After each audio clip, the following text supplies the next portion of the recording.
Baik, Shalom, selamat siang Bapak Ibu, Saudara-saudara yang dikasihi oleh Tuhan Yesus. Senang sekali pada siang hari ini kita boleh jumpa kembali dalam acara ibadah siang. Nanti kita akan sama-sama belajar akan firman Tuhan melalui pelajaran Sekolah Sabat, di mana kita sudah tiba di pelajaran hari Rabu, yaitu tentang menghakimi dengan benar, yang akan dibawakan oleh hamba Tuhan Pendeta KY Limbong, Gembala di Jemaat Taruna. Baik, kita awali ibadah kita pada siang hari ini. Kita akan dengarkan sebuah lagu puji.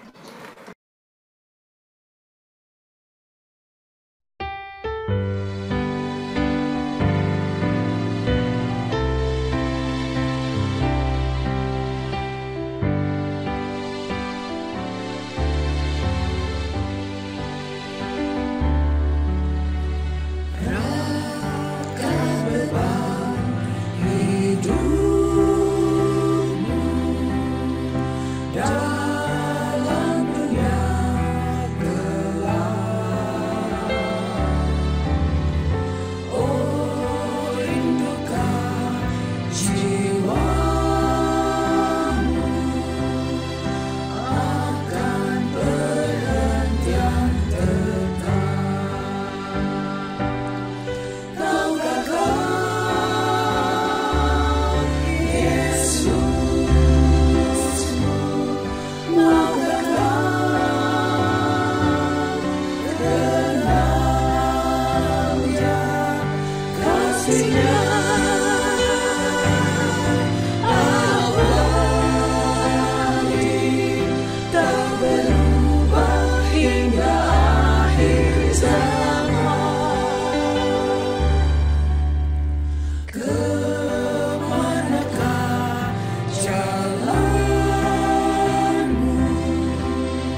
Baik, kita sama-sama berdoa.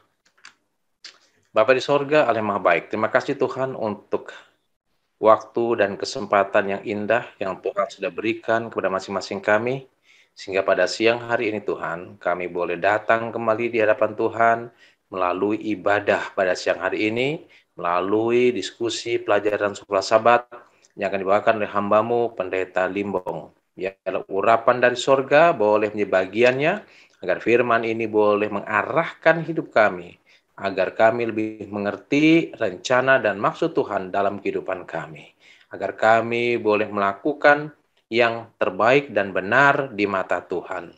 Bapa di sorga, kami juga berdoa untuk sahabat-sahabat kami, biar Tuhan juga akan memberkati mereka ketika mereka akan bergabung dengan kami pada siang hari ini. Biar rahmat kasih setia Tuhan boleh menaungi dalam kehidupan kami. Berikan jaringan yang baik ya Tuhan, jauhkan dari segala gangguan, sehingga kami boleh mendapat berkat Tuhan melalui ibadah pada siang hari ini. Terimalah doa kami ini ya Bapa, hanya di dalam nama Tuhan Yesus kami persembahkan doa ini. Amin. Baik, sebelum hamba Tuhan Pendeta KJ Limbong untuk mengarahkan kita melalui pelajaran sekolah Sabat kita akan dengarkan terlebih dahulu sebuah lagu tema kita, I Will Go.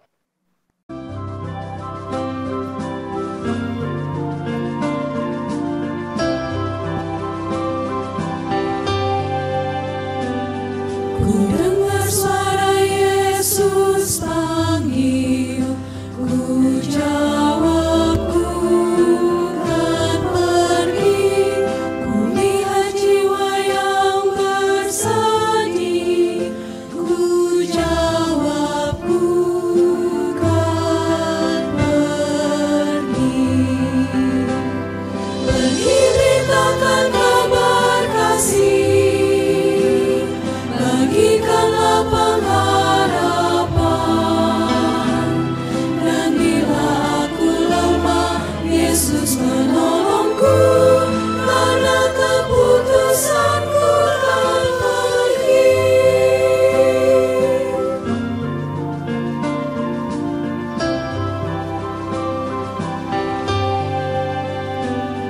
I hear the voice of Jesus calling. My answer is, I will go. I see the need of people crying. My answer is, I will go. I couldn't share the message of love. I couldn't share the blessed hope. But if I get discouraged, I call to Jesus' help, because I have decided I will go.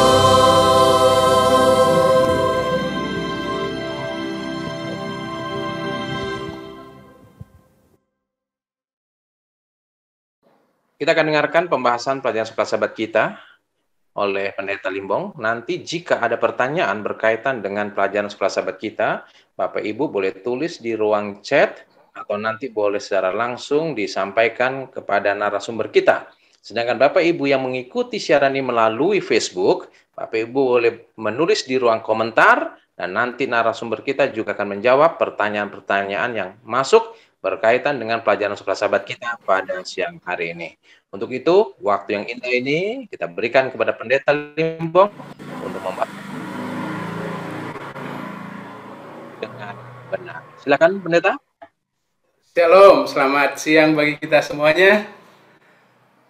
Senang boleh bertemu di dalam pelajaran sekolah Sabat hari ini. Namun sebelumnya mari kita satu di dalam doa. Ya Tuhan, pada kesempatan yang indah kami yang ada di virtual Zoom ini datang berdoa kepadamu. Tuhanlah yang menerangi hati dan pikiran kami ketika kami belajar sekolah Sabat. Itu menjadi berkat bagi kami, mempersiapkan kami untuk lebih bersedia memasuki negeri Kanaan yang Kau siapkan bagi kami. Memberkati seluruh perangkat yang kami gunakan.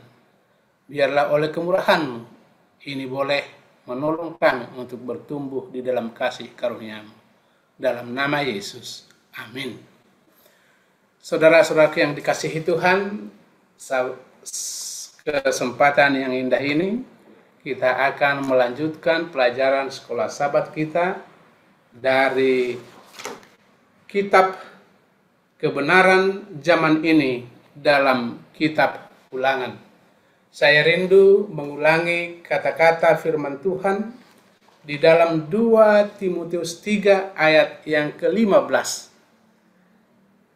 Ingatlah juga, sejak kecil engkau telah mengenal kitab suci yang dapat memberi hikmat kepadamu, menuntun engkau kepada keselamatan oleh iman kepada Kristus Yesus. Ayat selanjutnya berkata, segala tulisan yang diilhamkan Allah memang bermanfaat untuk mengajar, menyatakan kesalahan, memperbaiki kelakuan, mendidik orang di dalam kebenaran. Demikian juga dengan pelajaran sekolah Sabat kita di siang yang telah diasingkan ini. Saudara-saudara, kita sudah mengikuti pelajaran ini, kebenaran zaman ini dalam kitab Ulangan. Saya ingin membacakan kembali peristiwa yang mendasari buku ini ditulis. Setelah meninggalkan Mesir dan setelah masuk dalam perjanjian di Sinai dengan Tuhan, anak-anak Israel gantinya langsung pergi ke Kanaan, mengembara di padang belantara selama 40 tahun. Ketika 40 tahun itu selesai dan orang-orang Ibrani akhirnya akan menyeberang ke tanah perjanjian, Musa berbicara kepada mereka dalam sebuah rangkaian khotbah. Inti dari khotbah-khotbah tersebut adalah kalian akan memasuki tanah perjanjian. Akhirnya, jangan lupa apa yang telah dilakukan Tuhan kepadamu. Jangan lupa apa yang Dia minta daripadamu saat ini, yaitu untuk mengasihi Dia dengan segenap hati dan dengan segenap jiwa, dan untuk menyatakan kasih itu melalui penurutan kepada segala perintahnya, semua berdasarkan perjanjian itu. Dari bagian itulah maka pelajaran sepanjang minggu ini, orang asing di depan pintu gerbangmu diuraikan. Dan secara khusus hari ini kita belajar menghakimi dengan benar. Kita perlu melihat lebih dalam dasar atau filosofi mengapa ini disampaikan, dan kita boleh melihat apa yang Tuhan inginkan, apa yang Musa sampaikan, dan apa yang harus kita lakukan. Ada baiknya kita boleh membaca kembali di dalam Ulangan pasal 4 ayat 5 dan 6. Ulangan pasal 4 ayat 5 dan 6. Inilah filosofi yang mendasari perkataan atau pelajaran kita siang ini. Dikatakan di dalam Ulangan pasal 4 ayat 5, ingatlah, aku telah mengajarkan ketetapan dan peraturan yang diperintahkan Tuhan kepadaku. Jadi saudara yang kasih Tuhan, Musa mengajarkan ketetapan dan peraturan kepada bangsa Israel sebagaimana Tuhan telah sampaikan kepada Musa. Jadi instruksi itu, pengajaran itu, ketetapan itu, peraturan itu datang dari Tuhan untuk bangsa itu. Kita tahu Allah yang kita sembah adalah Allah yang maha tahu, maha kuasa, maha bijaksana. Jadi kata-kata atau ajaran yang disampaikan Musa menurut Ulangan pasal 4 ayat 5. Ingatlah, aku telah mengajarkan kepadamu Aku telah mengajarkan ketetapan dan peraturan kepadamu, kata Musa kepada bangsa itu.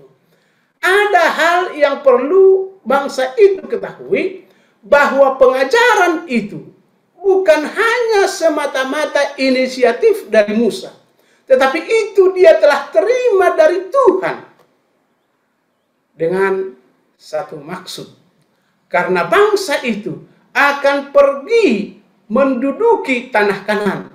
Jadi segala ketetapan dan peraturan itu dipersiapkan untuk bangsa itu yang akan memasuki tanah Kanaan. Di dalam ayat yang ke-6 dilanjutkan, lakukanlah itu dengan setia. Itulah yang menjadi kebijaksanaanmu dan akal budimu ketika lihat bangsa-bangsa lain yang mendengar. Jadi sesuatu kasih Tuhan, apa yang Musa sampaikan kepada bangsa itu bukan hanya menjadi berkat bangsa Israel sendiri, tetapi bangsa lain yang mendengar apa yang dilakukan oleh bangsa Israel, mereka juga akan berkata, oh, bangsa ini adalah umat yang bijaksana dan berakal budi. Nanti kita akan pelajari itu lebih lanjut di pelajaran berikut.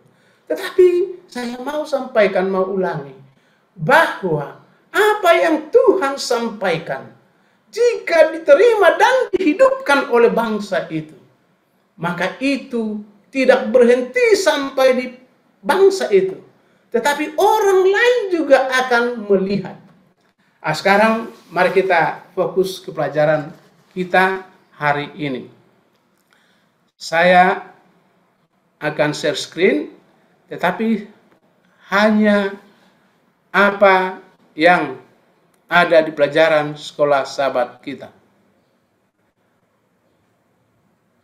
Saudara-saudara kasih Tuhan, dikatakan di pelajaran sekolah sahabat kita, sebagai orang percaya, kita dipanggil untuk merefleksikan karakter Allah.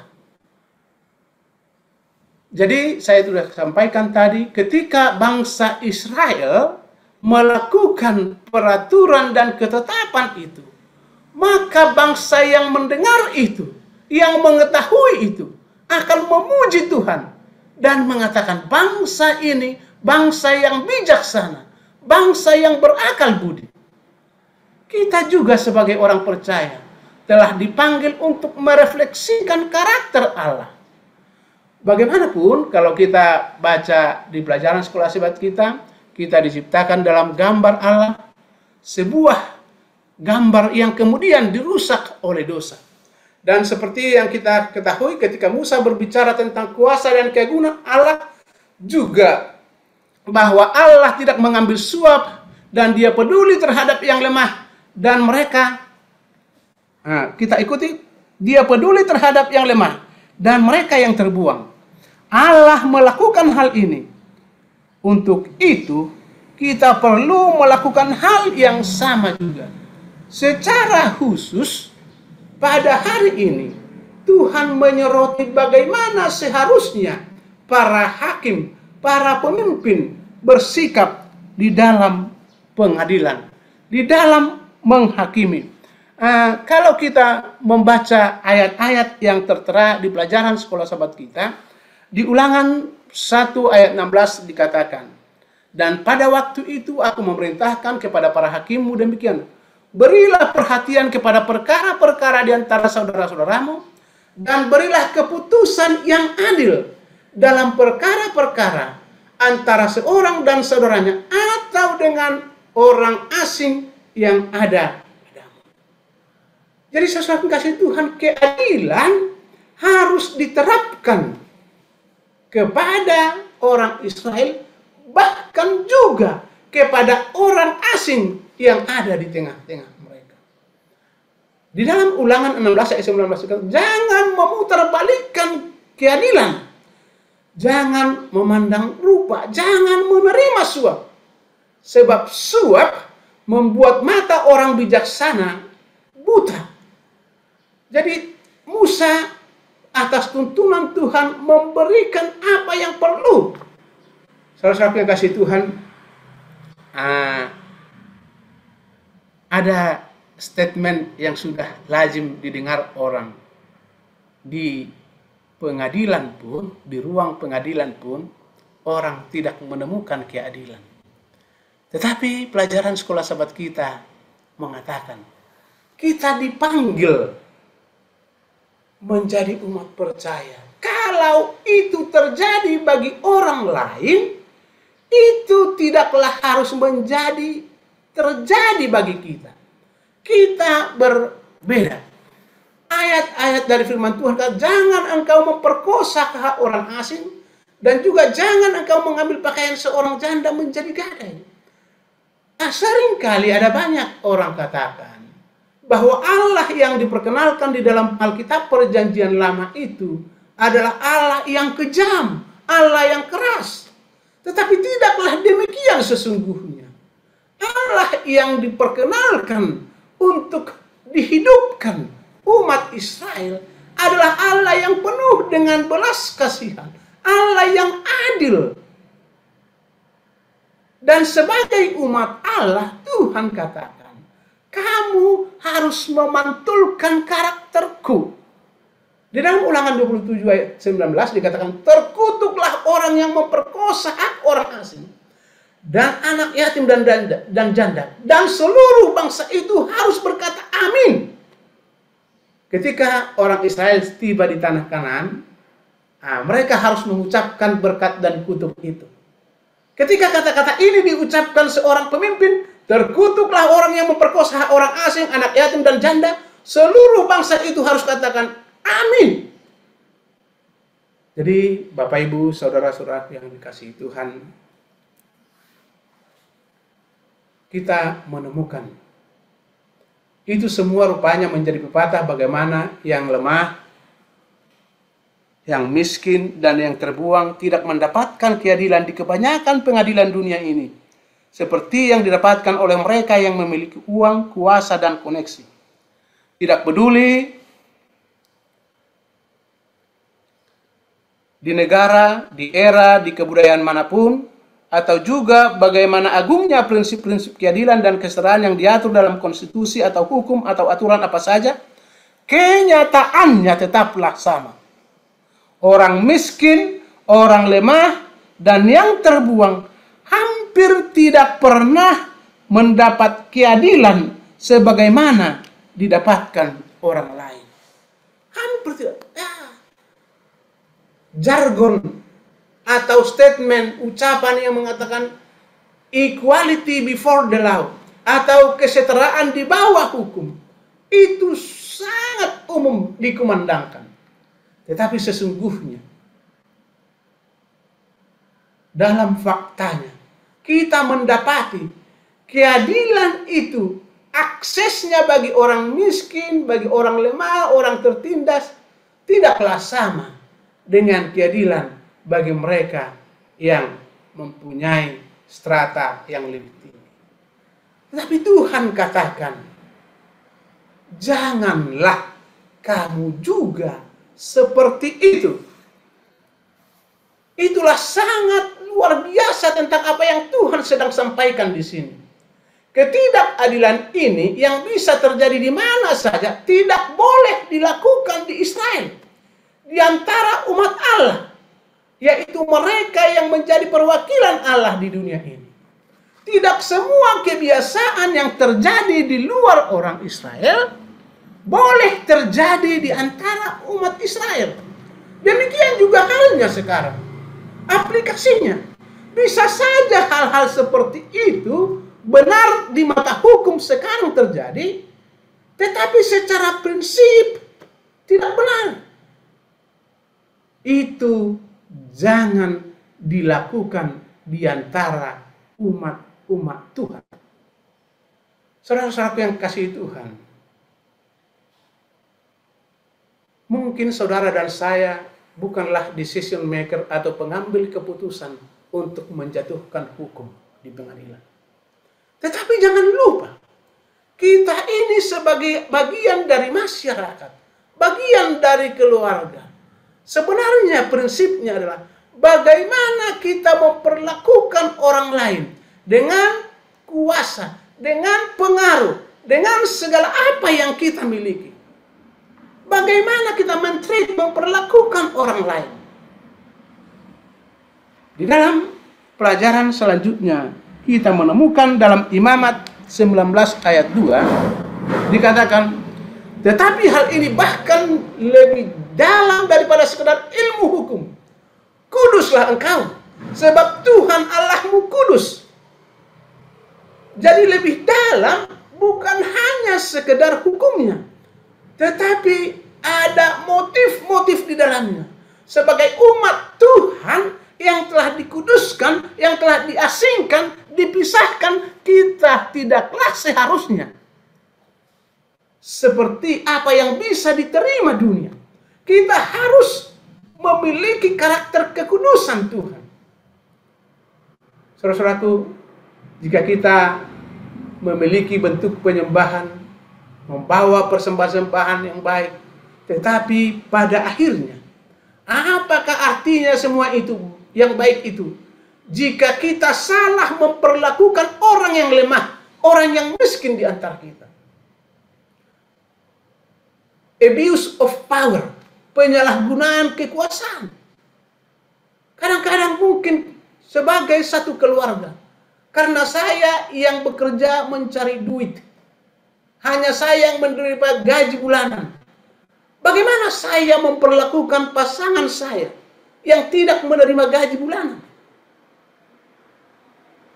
Bagaimana kita memperlakukan orang miskin, orang lemah? Saudara-saudaraku yang dikasihi Tuhan, pada kesempatan ini, pelajaran kita memang judulnya menghakimi dengan benar. Tetapi lebih dalam daripada itu adalah bagaimana kita memperlakukan orang lain. Tuhan meminta kita agar tidaklah sama sikapnya dengan orang-orang yang tidak mengenal Tuhan. Dikatakan, akulah Tuhan Allahmu, kuduslah engkau. Satu kali ada sahabat saya menjadi anggota gereja saya, ditanya begini, kebetulan dia mempunyai usaha syuting video dan membuat video itu, membuatnya di kaset, syuting video, membuatnya di kaset kalau ada acara-acara pesta, dia mengambil gambarnya, syuting videonya. Tetapi kebetulan di tempat itu orang berpesta atau mengadakan acara lebih banyak hari Sabtu. Sementara dia harus beribadah. Jadi ada banyak pertanyaan, mengapa sih kalian tidak boleh setidaknya habis gereja lah syuting videonya? Kemudian kawan ini berkata begini, kalau Tuhan memberkati, jangankan untuk kerja Sabtu, berkat dari hari Minggu sampai Rabu pun sudah cukupnya. Saudara-saudara yang kasih Tuhan, saya mau katakan, kita adalah umat Tuhan. Bisa saja apa yang diterima secara umum boleh bagi orang lain, tapi bagi umat Tuhan kita harus kudus. Kudus, standarnya berbeda. Kalau orang lain bisa menghakimi, bisa menggunakan powernya dengan kata aji mumpung, kita tidak boleh demikian. Firman Tuhan katakan, kuduslah kamu, akulah Tuhan Allahmu. Jika kita membaca ayat-ayat yang di bawah ini, sebenarnya tadi salah ketik, itu sebenarnya bukan Amsal, itu Amos. Itu menyoroti, dan isinya juga salah di Amsal itu semua. Amos sebenarnya itu. Itu menyoroti orang-orang yang bertindak tidak adil. Dan Tuhan menentang itu. Ada ayat-ayat lain banyak juga, termasuk juga di Habakuk pasal yang kedua. Tetapi pada siang hari ini, saudara dan saya dipanggil menghakimi dengan benar. Artinya, mari kita menyadari kita umat Tuhan boleh merefleksikan, memantulkan karakter Tuhan di dalam kehidupan kita kepada siapapun kita berinteraksi. Jangan lupa, Allah akan ada waktunya menghakimi kita, di mana segala sesuatu yang tersembunyi dinyatakan.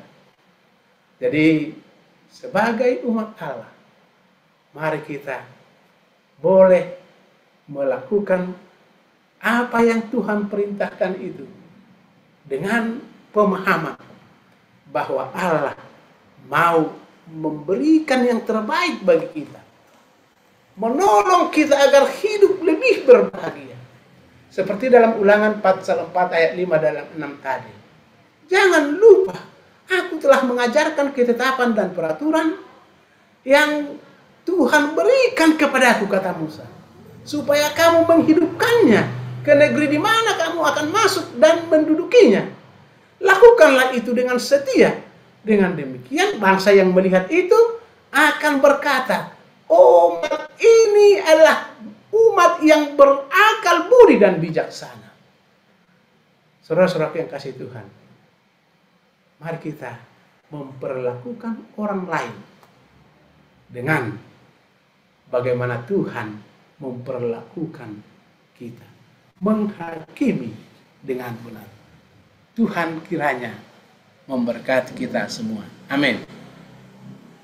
Haleluya, amin. Terima kasih Pendeta Limbong yang sudah membahas secara tuntas pelajaran sekolah sahabat kita pada hari ini, sangat luar biasa. Terima kasih Pendeta. Baik Bapak Ibu, sudah ada beberapa pertanyaan yang masuk di diskusi kita pada siang hari ini. Ini pertanyaan lewat Facebook, ya. Pertanyaan lewat Facebook. Saya ingin bacakan Pendeta Limbong untuk menjawab pertanyaan kita pada siang hari ini. Ini dari Ibu Elvira Dumais, ya. Pertanyaan dari Ibu Elvira Dumais. Pastor Limbong, apa yang terbaik kita lakukan untuk melayani anggota jemaat kita yang miskin dan lemah? Yang terbaik yang harus kita lakukan untuk melayani anggota jemaat kita yang miskin dan lemah. Terima kasih. Silakan Pendeta untuk menjawab pertanyaan dari Ibu Dumais. Baik, terima kasih. Secara prinsip ada kata-kata Yesus dalam Yohanes pasal 13, aku telah memberikan teladan kepadamu. Itulah prinsipnya, artinya bagaimana Tuhan memperlakukan orang lain, sebegitulah kita memperlakukan yang lain juga. Sekarang secara spesifik, kalau ada saudara kita yang miskin dan lemah, Tuhan Allahmu dengan segenap hatimu, dengan segenap jiwamu, dengan segenap kekuatanmu, dengan segenap akal budimu. Di kesempatan itu, seorang ahli Taurat yang bertanya kepada Yesus itu melanjutkan, siapakah sesama aku manusia? Dan di dalam buku Lukas, hanya di Lukas perumpamaan itu dicatat. Dan Yesus menceritakan sebuah cerita. Jadi saudara-saudara yang kasih Tuhan, bagaimana kita memperlakukan? Artinya, janganlah kita membenarkan sikap kita yang tidak mengasihi. Itu saja. Mari kita ekspresikan kasih kita itu dengan tindakan seperti apa yang Yesus ajarkan yang dilakukan orang Samaria yang murah hatinya itu. Yesus menghidupkan kehidupan penyangkalan diri di dunia ini. Semua hidupnya adalah hidup penyangkalan diri. Jadi bagaimana kita memperlakukan orang miskin? Ya, prinsipnya, marilah kita menyangkal diri. Marilah kita merasa bahwa itu adalah sesama kita. Di dalam cerita orang Samaria yang baik hati itu disebutkan siapakah sesamaku manusia itu, disebutkan di dalam satu buku, sesama manusia tidak terbatas suku, ras, dan agama.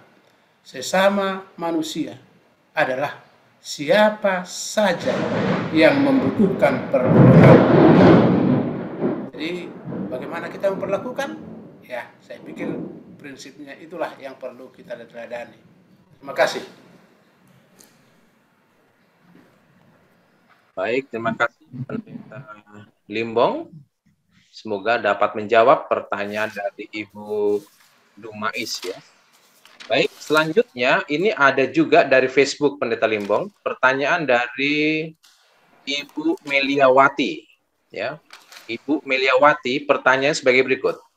Seperti apakah yang disebut miskin? Karena orang yang taat, setia, dan patuh akan Tuhan, maka Tuhan akan memberkatinya, tidak dibiarkan kelaparan, dan meminta-minta. Terima kasih.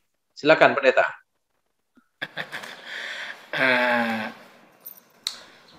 Miskin mungkin definisinya dari, katakanlah dari sosial ya, orang yang hidup di bawah daripada kebutuhan minimalnya itu sudah miskin.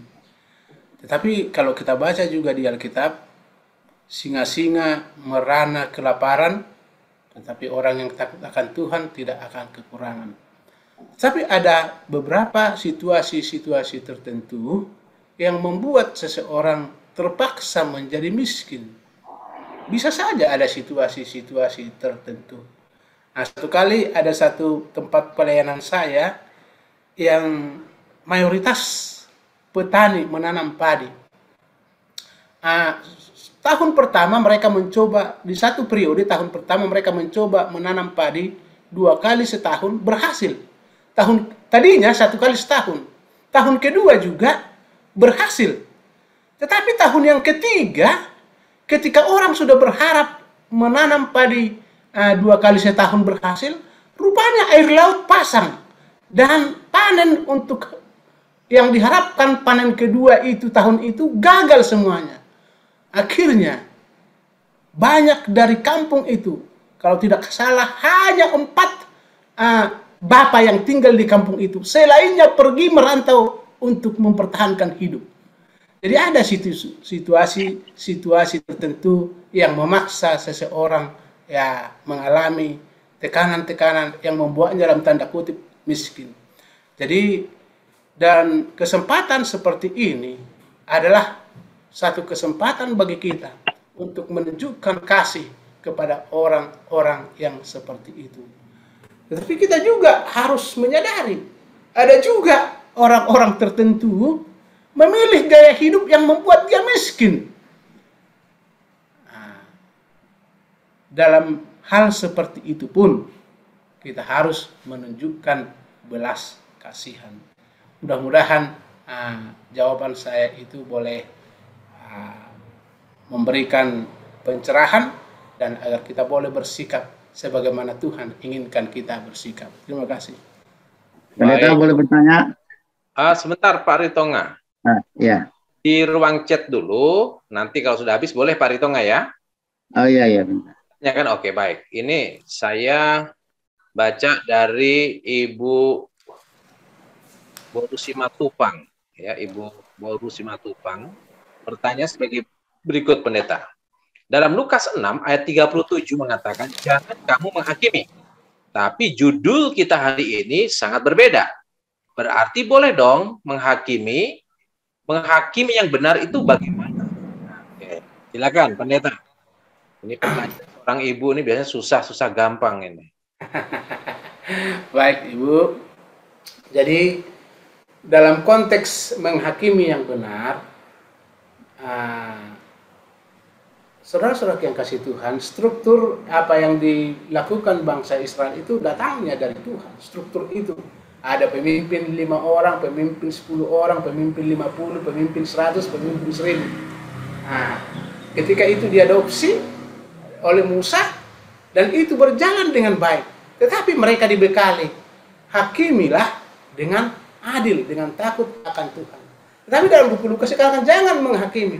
Artinya jangan menghakimi di sini adalah jangan mengambil posisi di mana itu bukan posisi kita itu sebenarnya.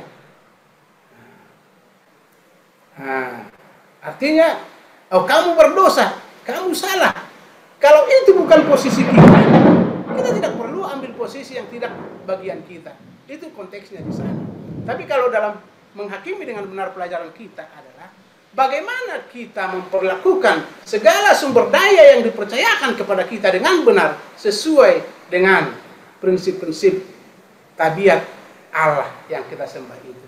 Itu kira-kira jawaban saya. Terima kasih. Ya, baik, semoga bisa menjawab ya Ibu Boru Simatupang atas jawaban dari pendeta Niko. Baik, selanjutnya Pak Ritonga, silakan Pak Ritonga untuk memberikan pertanyaan. Silakan Pak. Terima kasih pendeta. Saya mau tambahkan sedikit bahwa sebenarnya banyak orang menjadi miskin atau berkekurangan oleh karena gaya hidup. Jadi sebenarnya kalau biaya hidup itu murah, tetapi gaya hidup itu yang membuat dia banyak cicilan, banyak tunggakan karena gaya hidup. Nah, saya tetap beriman kepada Mazmur 37 ayat 25. Saya bacakan Mazmur 37 ayat 25. Ini bunyinya, dahulu aku muda, sekarang aku telah menjadi tua, tetapi tidak pernah kulihat orang benar ditinggalkan atau anak cucunya meminta-minta roti. Itu saya imani pendeta. Jadi memang kita hidup sederhana saja. Jangan terlalu banyak gaya hidup ya, atau ikut-ikut hedonisme.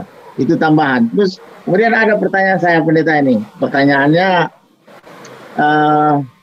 kalau tadi kan ke bawah, sekarang boleh ke atas ya.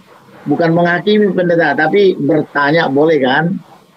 Nah, kalau di negara kita, pejabat-pejabat negara itu kalau dia korupsi atau gratifikasi atau suap itu udah pasti ada sanksinya, ada hukumnya. Ini kami sebagai orang awam boleh kan bertanya, bagaimana dengan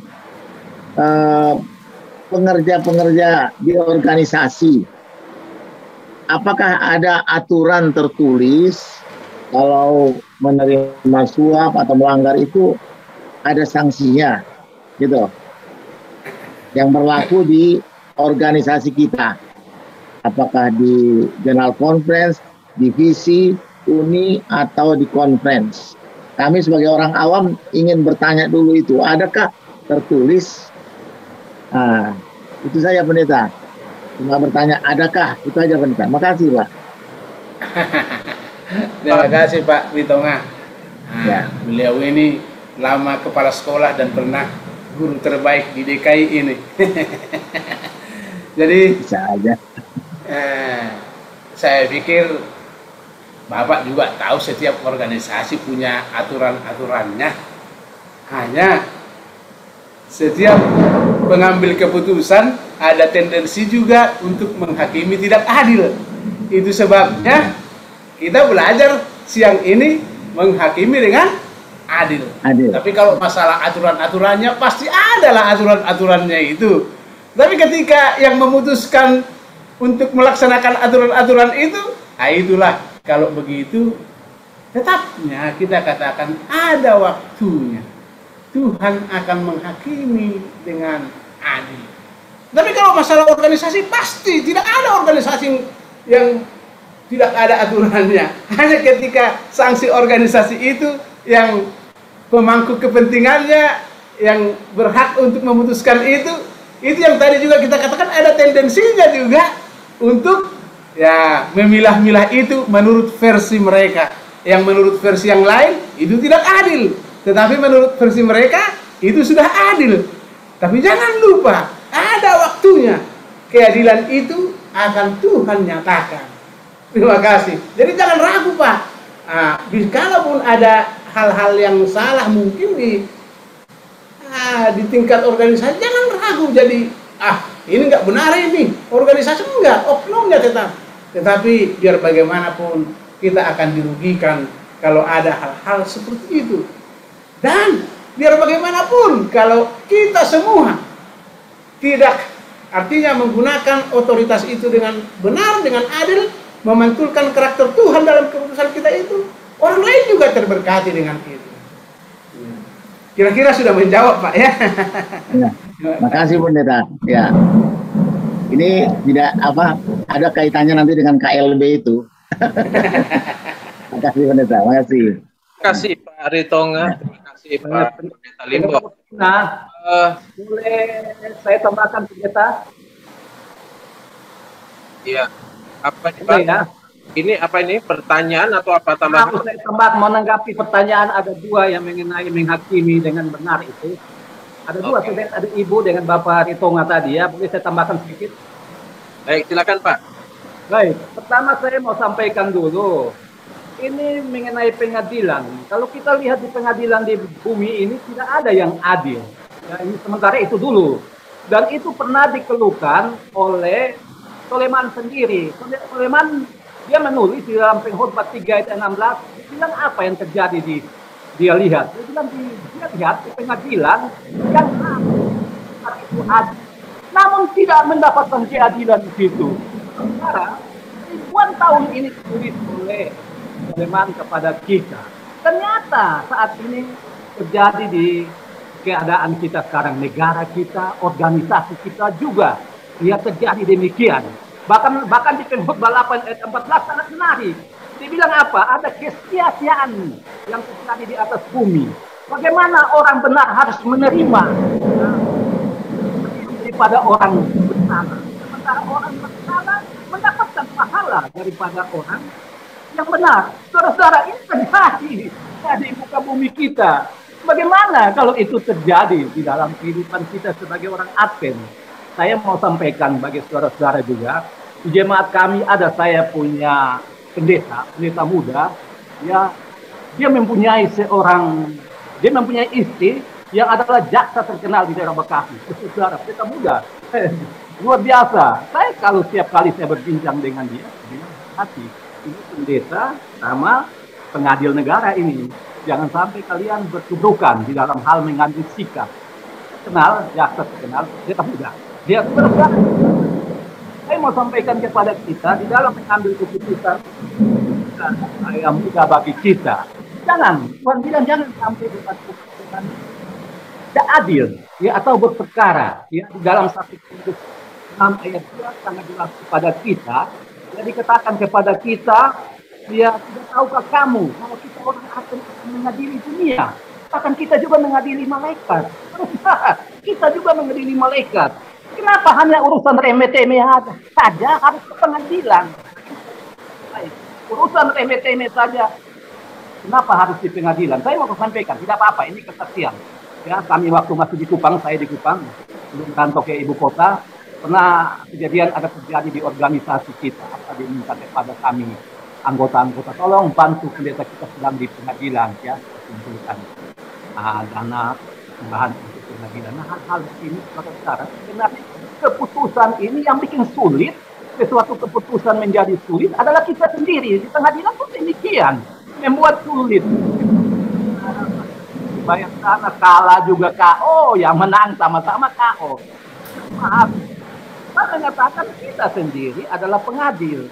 Namun, saudara-saudara, biarlah pembalasan adalah hak Allah. Kita serahkan kepada Tuhan saja pembalasan. Kalau ada terjadi, kita alami di dunia kita ini, ya, atau kita alami di organisasi kita, serahkanlah kepada Tuhan. Saya tahu kok di organisasi kita ada badan hukumnya, dia dapat mengambil keputusan dengan baik. Namun jangan sampai kita melakukan sesuatu yang sifatnya salah oleh karena golongan, oleh karena kepentingan, oleh karena sesuatu dan lain hal. Akhirnya kita mengambil sikap, ya, yang kita mengambil keputusan. Dalam jemaat juga, ya itu. Ada ketua, ada majelis, ya harus ambil sikap lagi di dalam mengambil keputusan masalah-masalah yang ada di dalam setiap anggota. Mungkin itu aja dari saya tambahkan, kiranya ini dapat menolong kita supaya kita berhati-hati dalam bersikap, ya, menghakimi dengan benar. Terima kasih. Ya, baik, terima kasih Pak Simon. pertanyaan terakhir ini dari Pak James Frank. Ya. Pertanyaan terakhir, Pendeta, karena waktu kita sangat terbatas. Ini pertanyaannya. Bagaimana menolong sesama? Tunggu sampai diri kita benar dulu. Karena pada umumnya kami benar-benar sulit memprediksi dalam kehidupan sehari-hari. Bagaimana menolong sesama? Tunggu sampai diri kita benar dulu. Karena pada umumnya menghakimi kita benar sulit memprediksi dalam kehidupan sehari-hari. Silakan kita info. Baik, saudara kasih Tuhan, pada prinsipnya kita adalah umat Allah. Kita diharapkan merefleksikan kasih Allah kepada siapapun yang berinteraksi dengan kita. Bagaimana menolong sesama ini? Begini juga, kadang-kadang tidak boleh juga digeneralisir segala kasus menjadi satu jawaban. Contohnya begini, kalau kita menolong orang yang mau tenggelam, kita dekati itu langsung dipeluknya, kita nggak bisa dibuatnya bergerak. Mendingan orang itu pingsan dulu, baru kita bisa ambil. Kalau kita ambil dia pas mau tenggelam, wah bisa tenggelam berdua kita. Jadi dalam case-case tertentu, saya pikir penanganannya juga perlu penanganan khusus. Itu sebabnya dalam segala hal, kalau kita baca di dalam buku Yesaya dikatakan begini, merujuk kepada Yesus. Ia akan membenarkan banyak orang oleh karena hikmatnya. Ada satu buku yang ditulis The Genius of Jesus, melihat kejeniusan Yesus, apa-apa saja yang dilakukannya selama ia di dunia ini. Jadi maksud saya, dalam kasus-kasus tertentu tidak boleh disamaratakan tindakan-tindakan, tetapi prinsipnya, marilah kita bertindak dengan belas kasihan, karena Tuhan telah berbelas kasihan bagi kita.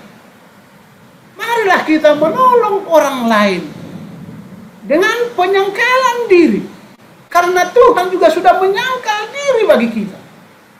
Jadi tidak untuk membela diri, saya sudah buat sekali, saya sudah buat 2 kali. Tidak, itu prinsipnya. Tuhan telah berbelas kasihan bagi kita. Tuhan telah mengampuni kita yang tidak layak menjadikan kita layak. Jadi itu prinsipnya, itulah yang perlu kita hidupkan.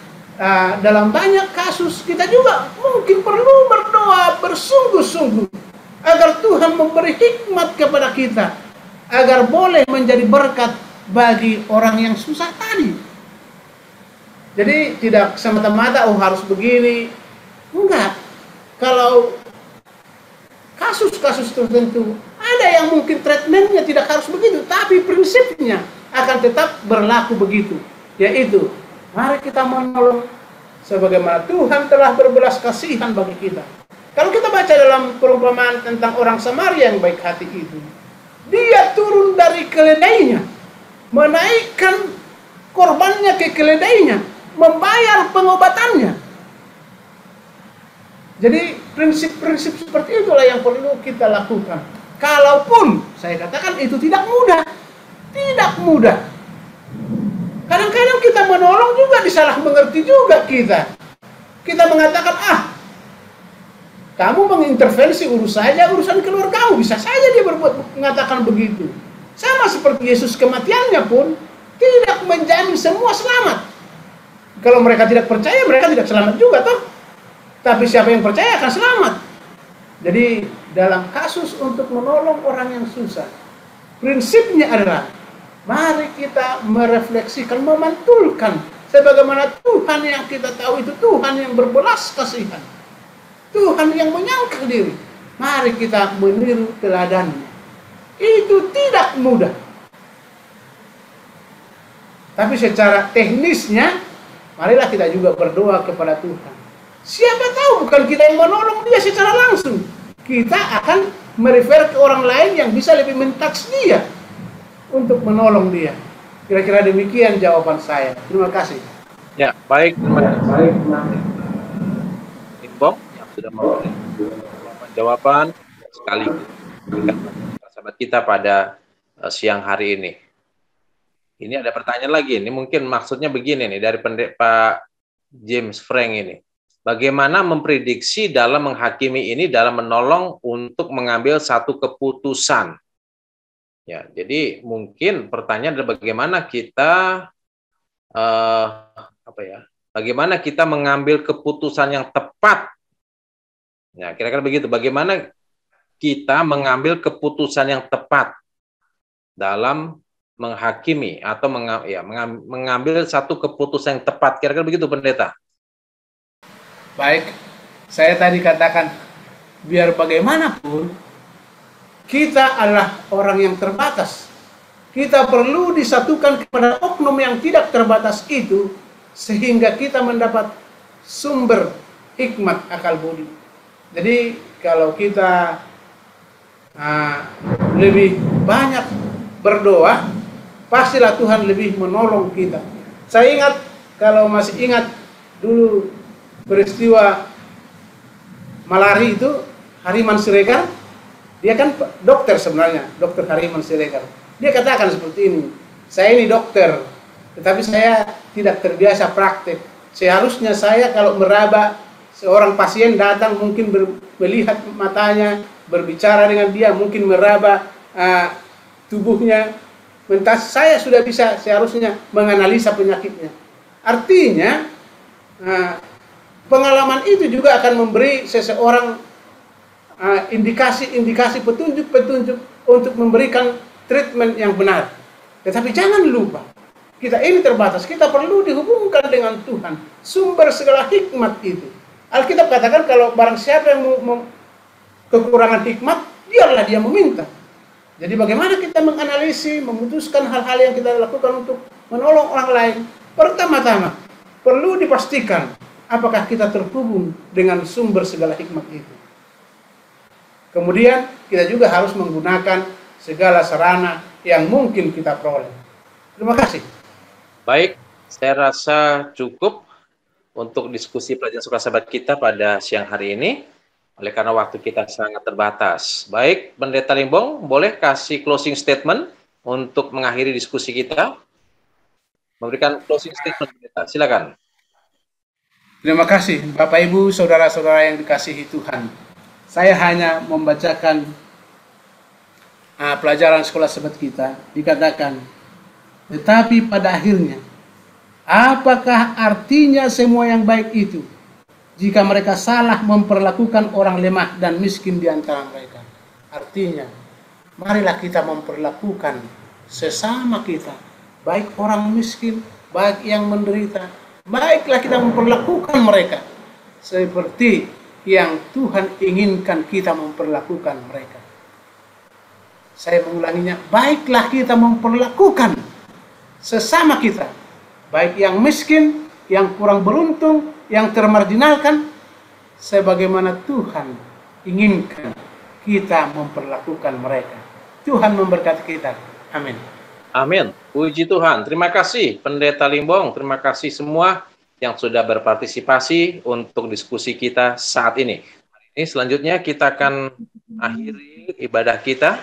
Kita akan dengarkan lagu pujian dan nanti akan ditutup dengan doa oleh Pendeta KY Limbong. Kita dengarkan terlebih dahulu lagu pujian.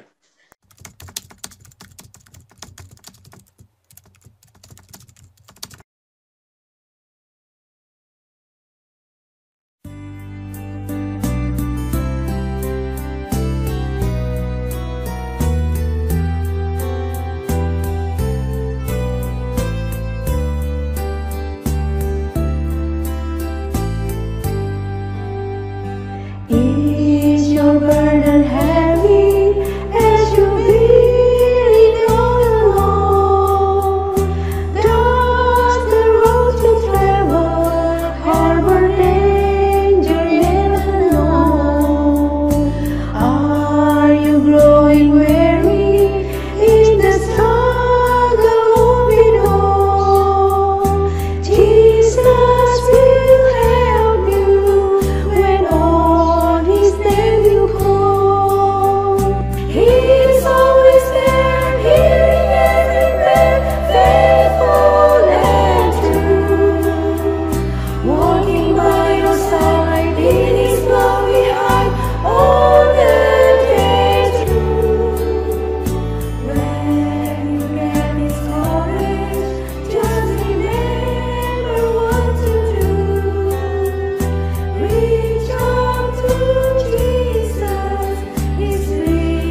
satu di dalam doa. Ya Tuhan, di dalam anugerah-Mu telah mempersatukan kami di dalam ibadah virtual Zoom ini. Biarlah firman-Mu yang telah diuraikan menjadi berkat bagi kami. Tolonglah kami bersuka cita untuk merenungkan sabda Tuhan, menyukainya, dan Tuhan menjadikannya berkat bagi kami, menjadi penuntun bagi kami dalam setiap interaksi kehidupan kami. Dan pada akhirnya, ketika Tuhan datang menjemput kami, kamu pun bersedia untuk memasuki tanah Kanaan surgawi yang Kau telah meteraikan dengan darah-Mu menjadi warisan kami. Berkati kami semua Tuhan yang mengikuti pelajaran ini. Bahkan tolonglah kami menjadi saluran berkat untuk mengundang saudara-saudara kami boleh menikmati firman Tuhan di waktu-waktu yang akan datang. Dengarlah doa kami ya Tuhan. Kabulkanlah permohonan kami. Kami berdoa di dalam nama Yesus, Tuhan dan Juru Selamat kami. Amin. Selamat malam waktu New Jersey. Selamat sore waktu California. Selamat pagi bagi saudara-saudari sekalian yang ada di Indonesia dan juga yang di Malaysia dan di mana saja yang sudah bergabung bersama-sama dengan kami pada saat ini untuk acara ibadah kita. Kita bersyukur kesempatan yang indah kembali dapat dikuatkan dan dikoreksi mungkin ya oleh firman Tuhan. Kiranya kita dapat selalu memiliki satu hubungan yang lebih dekat dan lebih dekat dengan Tuhan saat kita mendengarkan firman-Nya, karena firman Tuhan itu tentu saja akan memberikan kekuatan iman, meningkatkan iman kita kepada Tuhan. Baik, mari kita langsung saja saudara-saudara sekalian ke pelajaran yang sangat-sangat menarik yang akan kita pelajari dari pelajaran sekolah sahabat kita yang pada sepanjang minggu ini berjudul Orang Asing di Pintu Gerbangmu. Orang Asing di Pintu Gerbangmu. Ayat intinya terdapat dalam Ulangan 10 ayat 19. Sebab itu haruslah kamu menunjukkan kasihmu kepada orang asing, sebab kamu pun dahulu adalah orang asing di tanah Mesir.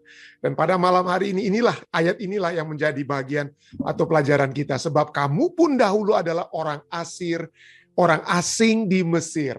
For you were strangers in Egypt. Ya, kembali ke ayat ini tekankan saat ini dan terus akan kita tekankan ya. Dalam Ulangan 10 ayat 19. Pelajaran sekolah sahabat kita dimulaikan sini ya. Sebab itu haruslah kamu menunjukkan kasihmu kepada orang asing. Sebab kamu pun dahulu adalah orang asing, foreigner, stranger di tanah Mesir ya. Apa pekabaran yang ditujukan kepada bangsa Israel kuno dalam ayat ini? Dan apa artinya pekabaran ini untuk kita saat ini juga? Beberapa abad sebelumnya Tuhan sudah berkata kepada Abraham, beberapa abad sebelum Musa berkata kepada orang Israel sebelum mereka masuk ke tanah perjanjian, Tuhan sudah berbicara kepada Abraham dalam Kejadian 15 ayat 13. Ketahuilah dengan sesungguhnya bahwa keturunanmu akan menjadi orang asing dalam suatu negeri yang bukan kepunyaan mereka. Dan mereka akan diperbudak dan dianiaya 400 tahun lamanya. Hal ini, pelajaran sekolah sahabat kita katakan, hal ini tentu saja benar terjadi dan pada pasal-pasal permulaan dari kitab Keluaran, cerita yang dramatis dari penebusan mereka, Keluaran 15:13 dan keselamatan mereka dalam Keluaran 14 ayat 13 dari Mesir telah dicatat bagi anak cucu menjadi gambaran, menjadi sebuah simbol, sebuah lambang dari apa? Dari penebusan dan keselamatan yang telah diberikan di dalam Yesus Kristus ya. Jadi itulah lambang penebusan ya. Dibentuk kita semua telah diselamatkan oleh Yesus Kristus. Dan di dalam ayat ini, Tuhan menginginkan mereka untuk mengingat. Jadi ini saya tekankan kata ingat, saya tulis merah-merah. Nanti ada pelajaran yang menarik yang kita akan lihat, di mana kita seringkali lupa siapa kita. Kita lupa siapa sesungguhnya kita itu dari mana dan mau kemana kita ya. Dari mana dan mau kemana. Kita lupa. Ya, karena kita hidup dalam keadaan sekarang. Tetapi keadaan sekarang ini selalu berubah, saudara-saudara ya. Keadaan sekarang itu berubah. Nanti kita akan lihat ya. Jadi sekali lagi, Tuhan menginginkan mereka dan kita, saudara dan saya, untuk mengingat di mana mereka pernah dahulunya berada dan apa kondisi mereka sebelumnya, yaitu bahwa mereka dulunya adalah orang asing di tanah orang. Orang asing di tanah orang. Dengan kata lain, ingat ketika Anda pernah berada pada satu kondisi, ingat kondisi sebelumnya. Waktu Anda di Indonesia, yang di Amerika ya.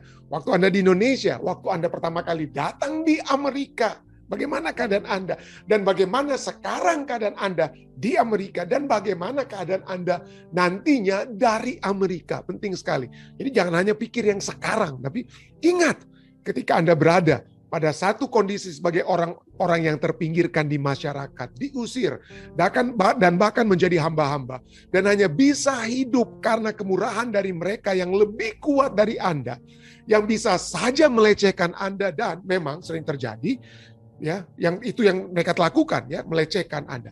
Dan walaupun bangsa Israel adalah sebuah bangsa pilihan yang disebut Allah sebagai kerajaan imam-imam dalam Keluaran 19:6, dan walaupun ada beberapa perbedaan antara mereka dan orang-orang asing yang ada di antara mereka secara khusus yang berhubungan dengan pelayanan keagamaan, ketika hal itu tiba pada hak-hak asasi manusia, ya mungkin mereka berbeda dalam segi keagamaan, mereka orang imam-imam, tapi dari segi hak asasi manusia, maka orang asing, janda, anak yatim piatu harus diperlakukan dengan kesetaraan. Tidak ada bedanya dengan kita.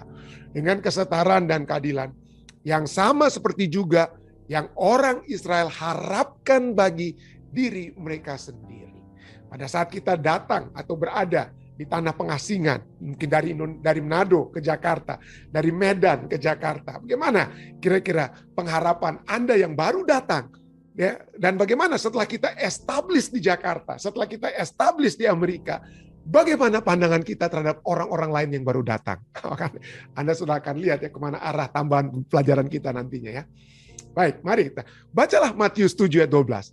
Bagaimana ayat ini merangkum apa yang Tuhan sedang katakan kepada bangsa Israel kuno tentang bagaimana mereka memperlakukan orang yang lemah yang ada di antara mereka.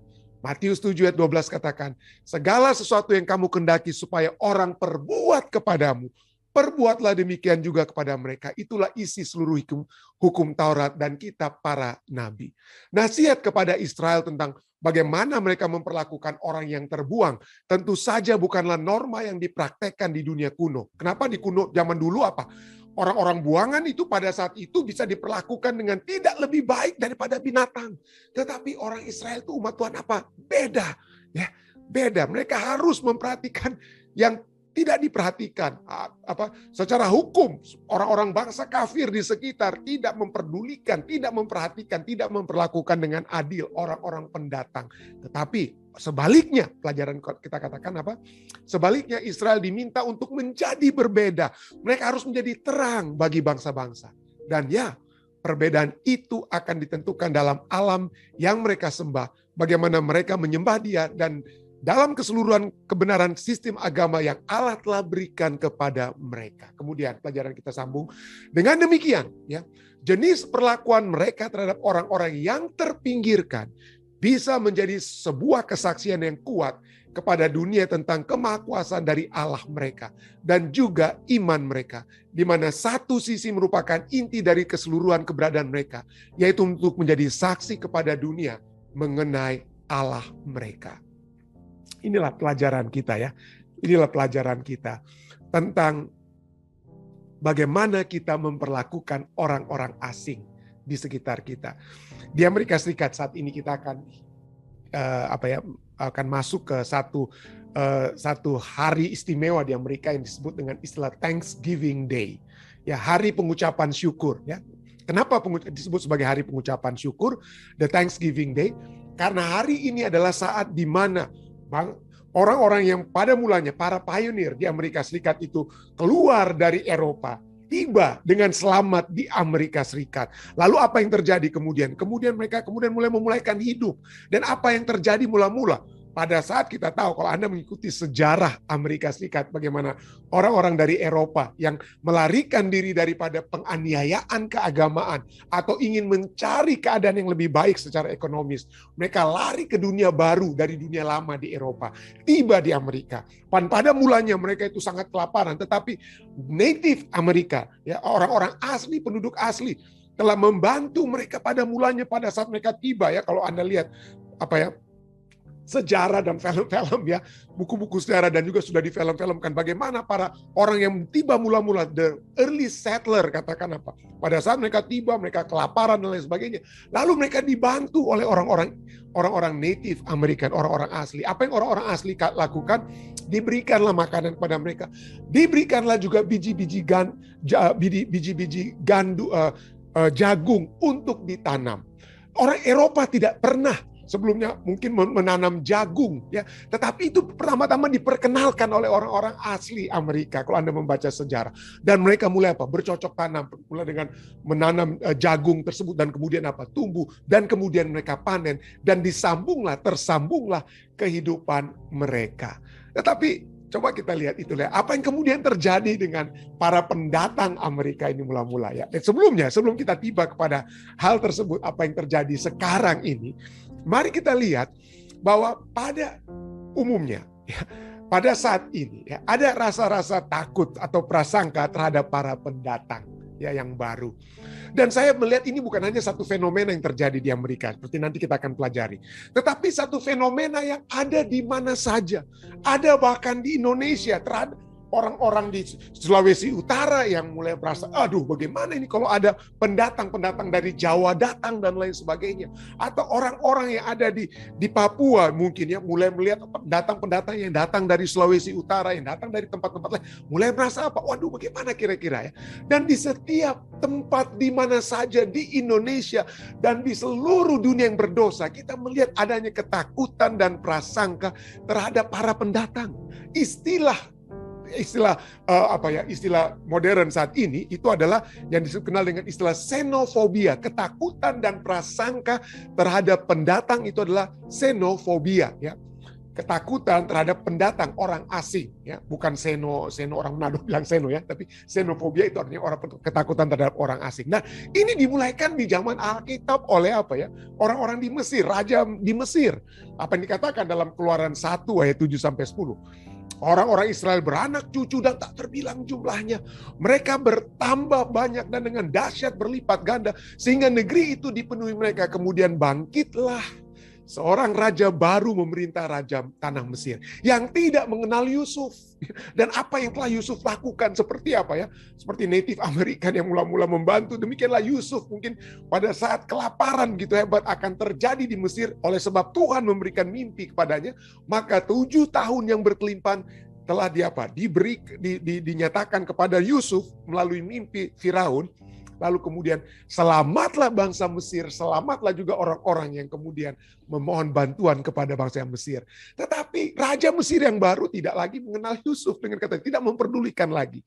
Lalu ayat 9, berkatalah Raja itu kepada rakyatnya, bangsa Israel itu sangat banyak dan lebih besar jumlahnya daripada kita. Mulai apa? Waduh, kita akan kalah kita ini ya. Kita penduduk asli akan kalah ya. Lebih besar nantinya para pendatang ini daripada kita. Ayat 10. Marilah kita bertindak dengan bijaksana.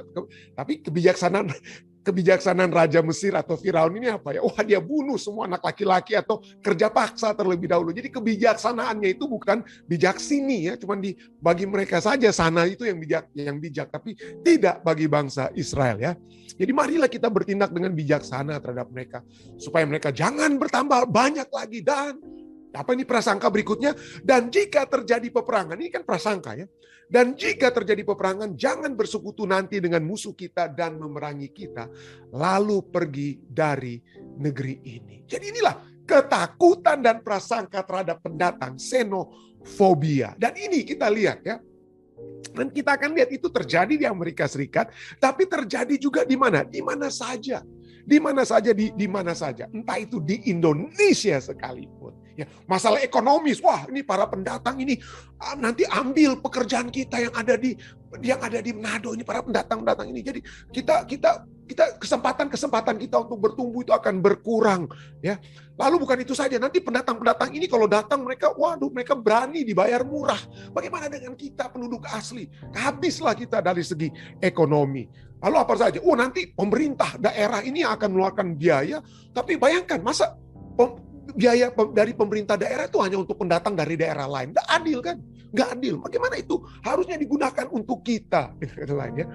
Dan di Amerika juga mungkin welfare. Jadi nanti bantuan-bantuan pemerintah tentang apa welfare, housing, perumahan itu nanti datang kepada para pendatang. Dan bukan itu saja, bukan hanya masalah ekonomis, masalah apa ya? Masalah kebudayaan. Wah, bahasa kita gimana?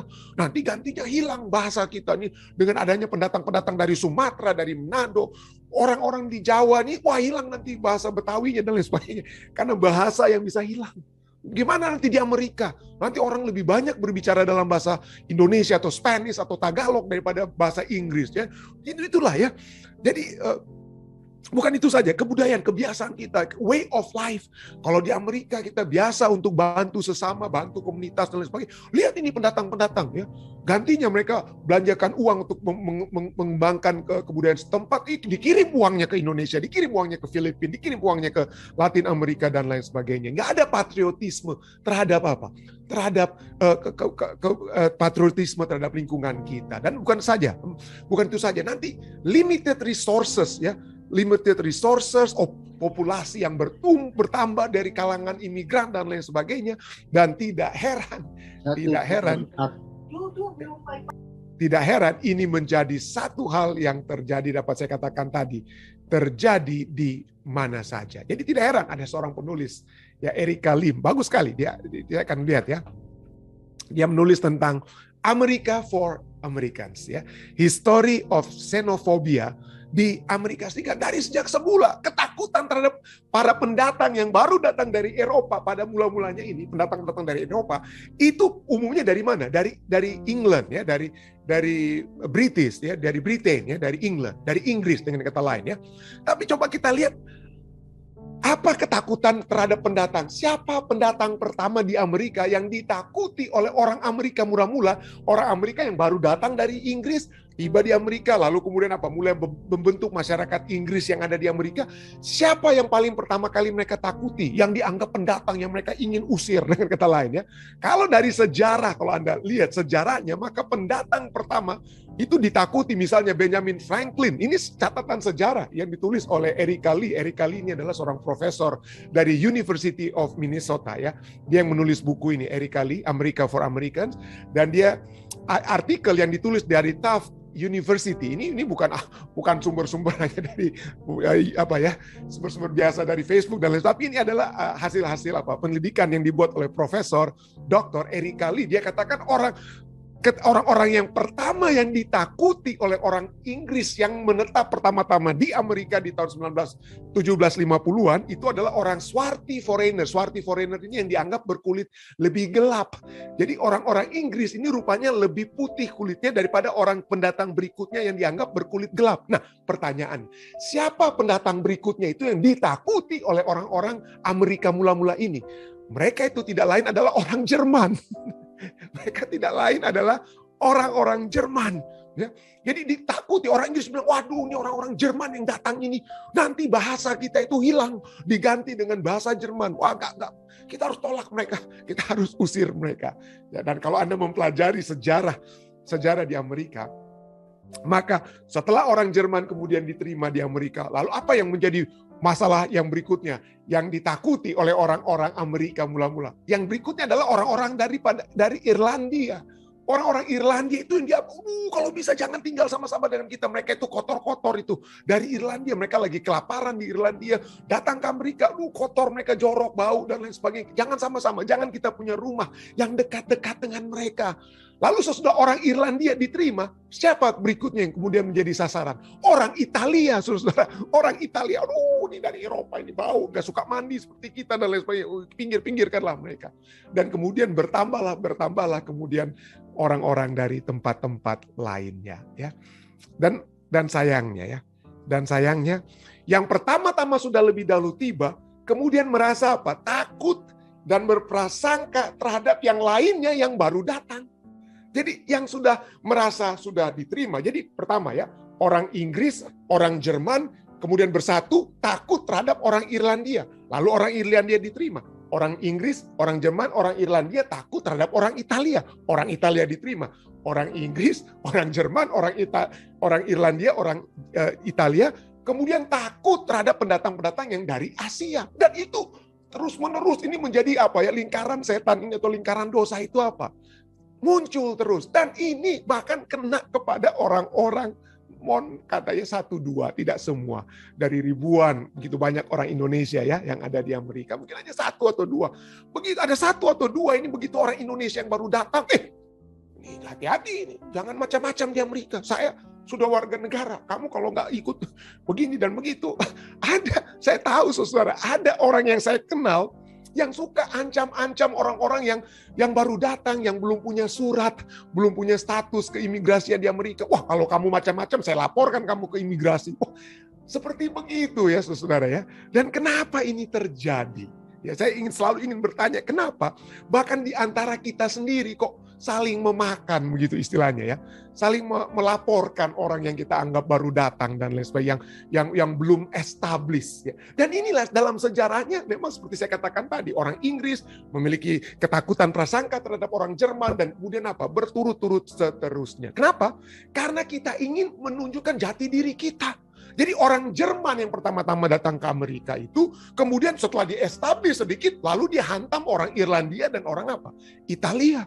Demikian juga dengan orang-orang yang di Asia. Kita masih banyak orang Asia sekarang sedang ingin menunjukkan jati dirinya. Ini satu buku yang ditulis oleh Cathy Park Hong. Dia membuat bagaimana krisis identitas itu dialami oleh orang-orang Asia yang ada di Amerika. Kenapa? Ya. Jadi dia katakan bahwa orang Asia di Amerika ini statusnya itu seperti di purgatori, nggak di surga, nggak di neraka. Ya, itu dia tidak dipercayai oleh orang African American dan tidak diterima oleh orang putih. Jadi masih belum diterima. Jadi seringkali, tidak selamanya, tidak selalu. Jadi tapi pada umumnya orang-orang Asia itu berada dalam status yang belum diterima, seperti orang Jerman yang saat ini sudah diterima sebagai orang asli Amerika, ya, yang dulu datang dari Jerman, ya, bahkan ada orang keturunan Jerman yang sudah bisa jadi presiden di Amerika, ya, dengan kata lain, ya. Tapi poinnya adalah kita mungkin belum setara status orang-orang Asia di Amerika itu belum seperti orang Jerman atau Irlandia atau orang Italia di zaman dahulu. Kita masih di tengah-tengah, belum diterima, dan inilah menyebabkan, ya betul ya, misalnya banyak orang-orang putih yang berkulit putih di Amerika itu hanya melihat bahwa orang Asia ini, semua orang Asia yang bukan berkulit putih seperti mereka itu ilegal, semuanya ilegal, kecuali kita sudah bisa menunjukkan, saya punya hijau nih, kartu hijau, kartu green card, atau saya tunjukkan paspor saya, atau saya pakai pakaian dokter atau nurse atau apalah yang, oke, udah diakui lah sebagai orang Amerika. Jadi bagi orang Amerika dan bagi African American juga, mereka bilang, wah ini orang-orang Asia ini artinya ya dijadikan apa? Contoh oleh orang Amerika yang putih untuk inilah contoh imigran yang idealnya orang Asia. Jadi akhirnya minoritas lainnya seperti yang berkulit hitam di Amerika tidak terlalu senang dengan kita orang Asia, atau mereka pikir wah kita semua juga imigran tapi mengambil posisi mereka. Jadi itulah sebabnya Cathy Hong dia dalam tulisan dia katakan, saya dengan keadaan kita orang Asia di Amerika, dia katakan,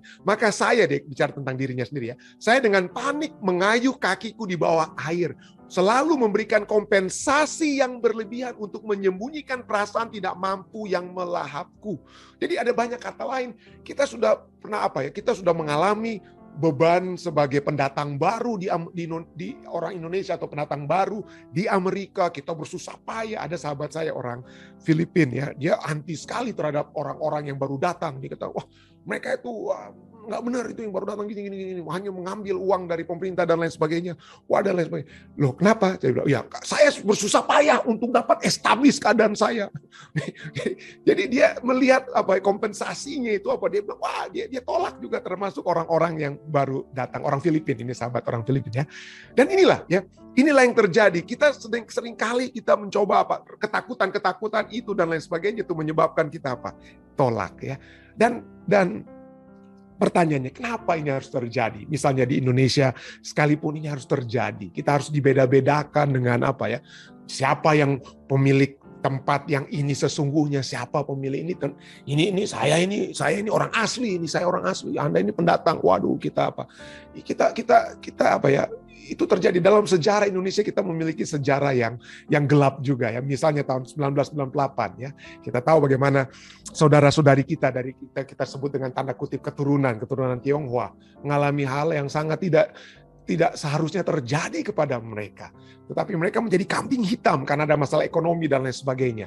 Menjadi apa? Masalah itu karena apa? Kompensasi dan lain sebagainya. Karena ada kekurangan-kekurangan kita miliki dan lain sebagainya. Ya. Tapi Alkitab, bagaimana kira-kira pandangan Alkitab? Mari kita lihat, mari kita bukan melihat diri kita, bukan saya melihat diri saya sebagai orang Manado, orang Sulawesi Utara atau siapa. Mari kita lihat posisi kita sebagai apa sesungguhnya di mana Tuhan. Walaupun manusia itu apa ya?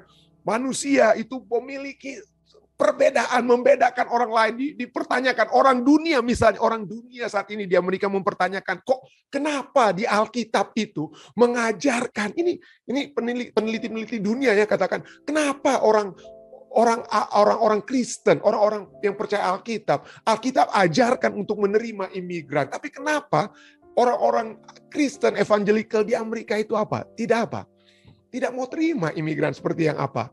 Nah, saya tidak mau panjang lebar. Ada satu artikel, bukan artikel, ini ada satu tesis ya, honor thesis dari seorang yang bernama Joy Girgis ya di Eastern Kentucky. Dia coba untuk menjawab. For I was a stranger, karena aku adalah orang asli and you welcome me in. Jadi itu seperti itulah, itu yang Yesus katakan ya. Yesus pada saat hari penghakiman ya, Yesus akan berkata, aku tidak mengenal engkau. Aku tidak mengenal engkau, enyahlah pembuat kejahatan. Kenapa? Karena waktu aku orang asing, engkau tidak apa? Ya, engkau tidak terima. Tetapi masuklah kamu yang setiawan. Kenapa? Karena pada saat aku menjadi orang asing, engkau apa? Engkau menerima aku. Ini perkataan Yesus. Tapi kenapa orang-orang evangelicals, orang-orang yang beragama yang kuat, itu tidak memiliki sifat ataupun tidak memiliki tindakan seperti yang Yesus inginkan terjadi. Bahkan orang-orang dunia yang harus ingatkan kita. Orang-orang di dunia yang harus ingatkan kita. Jesus was a refugee. We welcome refugee, itu mereka katakan. Tapi itulah, kita seringkali memiliki ketakutan, prasangka terhadap pendatang seperti orang dunia, seperti Firaun. Kita menjadi seperti Firaun. Kenapa? Karena kita pikir dunia ini adalah tempat di mana kita berada. Saya sudah jadi warga negara Amerika nih. Saya pendeta Rantung atau saya pendeta Rantung. Saya sudah jadi warga negara. Saya sudah penduduk asli ini. Saya sudah menjadi penduduk asli. Jadi kita memiliki satu sikap yang disebut dengan apa yang saya katakan tadi malam. Nativism, policy of protecting the interest. Policy, satu peraturan untuk menjaga ke-interest atau keadaan daripada orang-orang asli, penduduk asli. Dari apa ya, itu yang harus dijaga, harus dipertahankan. Gantinya kita memberikan kesempatan kepada orang-orang yang baru datang kepada kita. Dan orang dunia katakan kepada kita, ingat Yesusmu, ingat Alkitabmu. Bukan begitu. Ya, kita tidak boleh bilang ini tanah Manado, ini tanah Batak, ini tanah Jawa, ini tanah Papua. Ya, nanti kita akan lihat tanah siapa dong pendeta. Nanti kita akan lihat apa yang Alkitab katakan, tanahnya siapa itu ya. Tapi orang dunia berkata kepada kita seperti Eric kali ini, dia katakan one way, satu jalan untuk overcome the alienation atau pemisahan yang xenofobia telah bawa dalam kehidupan umat manusia adalah to combat the negative stereotypes about immigrants and refugees. Seringkali kita pikir orang-orang baru datang, waduh ini orang-orang pendatang ini berani, mereka dibayar murah, ya berani datang ke tanah kita. Akhirnya mereka ambil pekerjaan kita karena mereka berani untuk dibayar murah dan lain sebagainya. Oh, mereka hanya kirim-kirim uang untuk ke Jawa, kembali kirim-kirim uang untuk ke Manado, gantinya untuk diolah di tanah Papua dan lain sebagainya. Itu seringkali terjadi, saudara ya. Ada stereotypes, negatif stereotypes yang kita sebagai manusia kita semua sudah lakukan. Tapi orang dunia ini, Erika Lee ini katakan apa ya? Marilah kita melihat orang-orang pendatang itu seperti kita. Just like us, umat manusia. Siapapun kita, pada saat kita ada kesulitan, seperti Naomi, keluarga daripada Naomi, ada kesulitan di tanah Israel, pergilah mereka ke tanah Moab. Ya, mungkin kita datang pertama kali di Amerika, mungkin karena ingin memiliki satu kehidupan yang lebih baik dari di Indonesia. Mari kita berusaha dengan cara yang dapat kita lakukan. Janganlah kita Ya, melihat orang yang baru datang, kalau kita pikir, waduh nanti kesempatan kehidupan saya di Amerika itu berkurang dan lain sebagainya. Makanya saya laporkan dia ke imigrasi dan lain sebagainya. Dijauhkanlah kiranya. Dijauhkanlah kiranya sifat-sifat nativisme tersebut, saudara-saudara. Ya, sifat-sifat. Karena kita pernah seperti orang Israel di Mesir. Kita pernah sebagai orang yang membutuhkan bantuan dari orang lain. Siapapun kita, dimanapun kita berada. Dan kita harus melihat bahwa Allah adalah pemilik. Bukan hanya Sulawesi Utara, bukan hanya Sumatera Utara, bukan hanya Papua, bukan hanya Amerika. Allah lah yang memiliki semuanya. Allah, bukan kita. Mazmur 24 ayat 1. Mazmur Daud, Tuhanlah yang mempunyai bumi serta segala isinya dan dunia serta yang diam di dalamnya. Ya.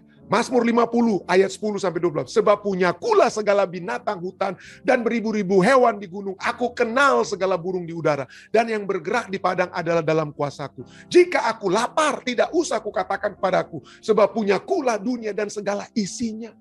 Allah pemilik segala sesuatunya. Ya, kalau Allah pemilik segala sesuatunya, loh saya ini apa dong pendeta? Oh, saya ini adalah hanya pengembara. Saya hanyalah pengembara. Kita semua adalah pengembara. Tadinya saya dilahirkan di Kupang, kemudian kami pindah ke Balikpapan, kemudian kami ke Jakarta, kemudian saya juga pernah sempat sekolah di Islam Prodadi ke Jawa Timur, kemudian kami ke Manado, kemudian saya ke Filipina, kemudian saya ke Ethiopia, kemudian saya ke Amerika. Di mana tempat saya? Ya. Pengembara kita semua. Ibrani 11 ayat 9 sampai 10 sampai 13. Mari kita lihat firman Tuhan ini, saudara. Karena iman Abraham diam di tanah yang dijanjikan itu, seolah-olah di suatu tanah asing, dan di situ ia tinggal di kemah dengan Ishak dan Yakub yang turut menjadi ahli waris janji yang satu itu. Tinggal di kemah berpindah-pindah ya. Sebab ia menanti-nantikan kota yang mempunyai dasar yang direncanakan dibangun oleh Allah. Itu kotanya di mana? Bukan di tanah perjanjian, di surga. Di surga. Ayat 13. Dalam iman mereka semua ini, Abraham, Sarah ya, telah mati. Abraham dan Sarah tidak melihat yang Abraham beli di tanah Kanaan itu hanya kuburan untuk istrinya dan kuburan untuk dirinya. Dia tidak punya tanah di Kanaan, Abraham. Dia tidak punya tanah yang dia bilang, oh ini tanahku. Tidak. Ya. Dan dalam iman mereka semua ini telah mati sebagai orang yang tidak memperoleh apa yang dijanjikan itu, tetapi yang hanyalah dari jauh melihatnya. Jadi apa yang dijanjikan? Ya, apa yang hanya dilambai-lambaikan dari jauh? Ya, kenapa? Yang dari tujuan utama kita itu bukan menetap menjadi warga negara Indonesia, menetap menjadi warga negara Amerika dan lain sebagainya. Tetapi yang menjadi tujuan kita adalah di surga. Oleh sebab itulah kita semua, mereka, Abraham, Sarah, dan semua umat percaya, mereka adalah orang asing dan pendatang di bumi ini. Saya tahu orang tua saya punya rumah di Marco Duta. Saya tahu Om Ren punya rumah di Manado. Ya, sekarang bagaimana rumahnya itu Om Ren? Bagaimana rumahnya Papi Mami di Manado? Ya, di Jakarta dulu kami punya rumah di Cakung, di Jakarta. Di mana rumah itu sekarang? Ya, saat ini, orang apa Om Ren, Tante Evelyn? Orang apa Pendeta Alex Rantung dan Ibu Neti Rantung? Orang apa? Orang Indonesia, orang Amerika, atau orang apa? Coba kita lihat. Kalau kita masih berpikir saya orang Amerika, karena saya sudah punya kartu hijau, karena saya sudah warga negara, dan Anda yang datang kalau macam-macam sama saya lapor ke imigrasi. Anda adalah orang duniawi. Anda bukan orang surgawi. Kalau kita adalah orang surgawi, kita melihat bahwa saya sebagai warga negara Indonesia, saya sebagai warga negara Eropa, Belanda, Jerman, Amerika, itu hanya sementara. Sementara, coba lihat, Anda dulunya orang apa sih? Anda dulunya orang apa? Dan Anda akan kemana? Dan kalau kita memiliki satu pemahaman seperti ini, maka sifat kita terhadap pendatang, orang Indonesia yang baru datang, atau siapapun datang, itu akan berbeda. Tentu saja ada peraturan-peraturan pemerintah Amerika, seperti ada peraturan pemerintah Indonesia tentang imigran dan lain sebagainya, peraturan pemerintah Filipina tentang imigran, apa status yang dapat diubah dan lain. Itu urusan pemerintah, tapi urusan jangan saya menjadi seperti pemerintah. Saya lapor-lapor kiri kanan dan lain sebagainya, atau ancam-ancam, atau memiliki perasaan, warga negara ini hati-hati. Warga negara, kamu masih gelap, statusmu gelap. Jangan kita memiliki sifat duniawi seperti itu, saudara. Jangan. Alkitab mengajarkan, kasihilah sesama pengembara. Ulangan 10 ayat 19 ayat kita. Sebab itu haruslah kamu menunjukkan kasihmu kepada orang asing. Sebab kamu pun dahulu adalah orang asing di tanah Mesir. Diulangi, ulang terus. Imamat 19:34. Orang asing yang tinggal padamu harus sama bagimu seperti orang Israel asli dari antaramu. Jangan kita bilang, ini punya kartu hijau, kamu punya kartu hitam. Belum ada kartu hijaunya. Nggak ada perbedaan seperti itu. Semua apa? Orang Israel asli di sini ya. Kasihilah dia seperti dirimu sendiri. Karena kamu juga orang asing dahulu di tanah Mesir. Akulah Tuhan Allahmu. Jadi kita harus mengetahui pertama, Allah pemilik segala sesuatunya. Kedua, kita harus mengasihi sesama pengembara. Dan bagaimana lainnya? Poin terakhir yang akan saya berikan. Marilah kita bukan hanya mengasihi sesama pengembara. Marilah kita menjangkau sesama pengembara. Ini tulisan Prof. Nubuat, tulisan Ellen White. Bagus sekali ya. Untuk menyadarkan saudara dan saya. Ya, tentang kesempatan gantinya kita pikir, waduh ini pendatang-pendatang dari Afghanistan nanti, bagaimana nanti jadi Islam dong kita semua ini di Amerika ini. Waduh pendatang Afghanistan nanti mereka ambil semua pekerjaan kita ya. Kita takut berprasangka kepada mereka.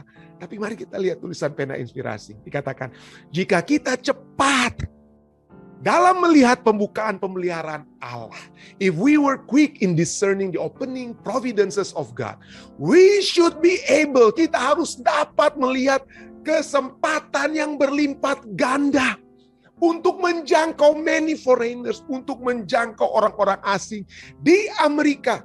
Kenapa? Ya ini Tuhan katakan, bukan saya katakan, bukan karena Anda jangan pikir, waduh pendeta Rantung ini mungkin pro partai ini di Amerika. Saya belum voting di Amerika, saudara, bukan. Ada yang katakan, di Amerika kalau yang bebas, ingin bebas terhadap pendatang, Demokrat yang agak hati-hati, Republikan. Ini saudara, saya tidak sedang berbicara tentang Demokrat, Republikan. Saya ingin berbicara sebagai umat-umat Tuhan dan apa yang dikatakan oleh utusan Tuhan bagi kita. Dikatakan, ya, kedatangan orang-orang asing di Amerika itu sebagai a divinely appointed means.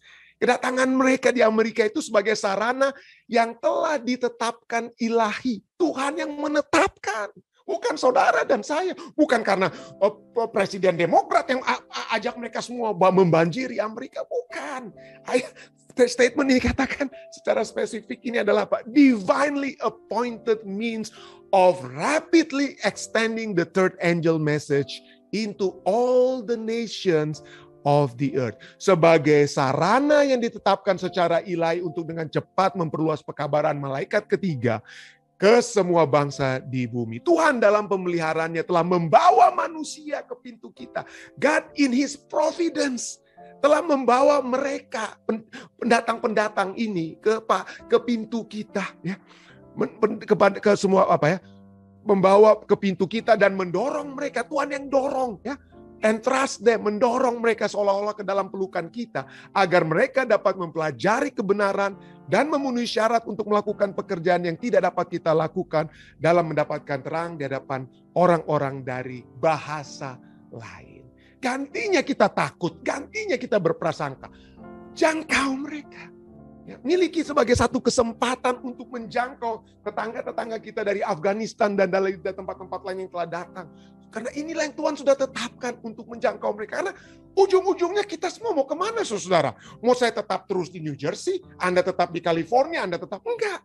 Ujung-ujungnya kita mungkin suatu saat lari ke gunung-gunung, lari ke tempat lain, nggak tahu pulang ke Indonesia atau kemanalah kita pergi. Dan ujung-ujungnya tujuan kita hanyalah di surga. Bawalah sebanyak-banyaknya orang di surga. Ya. Dan jangan kita memiliki sifat mengkotak-kotakan. Oh, saya di dunia ini kita kotak-kotakan. Ini hanya untuk orang Indonesia Timur, ini untuk orang Indonesia Barat, ini untuk orang Jawa, orang Manado, orang Sumatera, dan lain sebagainya. Di surga nggak ada pengkotak-kotakan seperti itu, saudara ya. Tapi marilah kita gantinya merasa takut terhadap pendatang. Firman Tuhan katakan, gunakan ini sebagai satu kesempatan untuk menjangkau mereka. Berapa lama lagi saya mau hidup sebagai orang asli Amerika? Berapa lama lagi, saudara? Ya, berapa lama lagi kita mau hidup?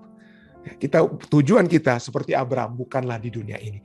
Di dunia ini kita hanya pengembara. Tujuan kita yang asli dan sesungguhnya adalah kerajaan surga. Kiranya kita mengetahui dan terus ingat Dari mana kita berasal? Di mana saat ini kita berada? Karena kalau kita mengetahui di mana saat ini kita berada, maka kita dapat menjangkau orang-orang yang datang dalam lingkungan kita. Tapi poin terakhir adalah kemana kita akan pergi. Kiranya ketiga hal ini kita akan selalu ingat. Dengan demikian, kita bukan menjadi Tuhan di tanah Amerika, tapi kita menjadi apa? Sebagai penata layan Tuhan untuk menjangkau sesama pengembara di dalam dunia ini. Saya bawa ini dalam nama Yesus. Amin.